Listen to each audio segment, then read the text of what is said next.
Praise the Lord. இன்றைய பலப்படுத்தும் வார்த்தை சகரியா 4வது அதிகாரம் 6வது வசனம். Zechariah chapter 4 verse 6.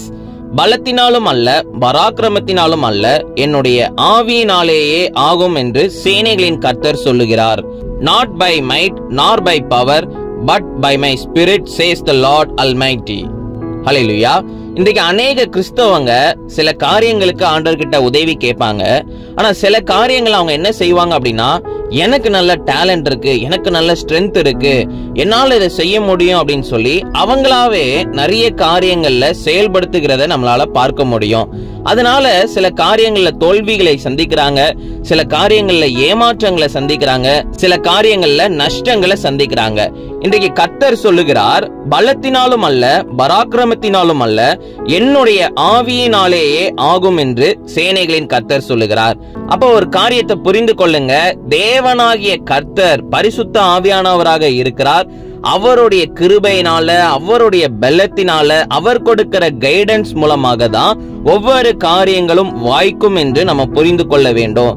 பரிசுத்த ஆவியானவரை நம்ம பெற்றுக்கொண்டு அவருடைய வல்லமையை பெற்றுக்கொண்டு அவர் வழி நடத்துதலின் படி நம்ம செய்கின்ற பொழுது அந்த காரியங்கள் வாய்க்கும். எல்லாத்துலயும் சக்சஸ் பார்ப்பீங்க.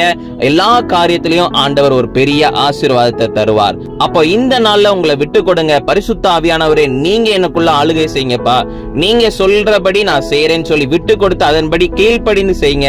நிச்சயம் ஆவியானவர் சொல்லி கொடுத்து நீங்க செய்கிற காரியங்கள் கண்டிப்பாக வாய்க்கும்.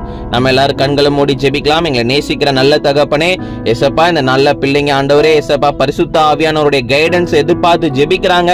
ஆண்டவரே நீங்க தகப்பனே ஏசப்பா பேசுங்க. ஆவியானவரே பிள்ளைங்களை ஆளுகை செய்யுங்க.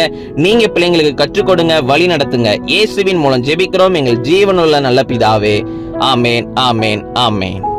ஆவியானவர் கொடுக்கின்ற அந்த பலத்தின் மூலமாக, அவருடைய வழி நடத்துதலின் மூலமாக ஒவ்வொரு காரியங்களையும் செய்யுங்க. நிச்சயமாக ஒரு பெரிய ஆசீர்வாதத்தை பார்ப்பீங்க. God bless you. Have a blessed day.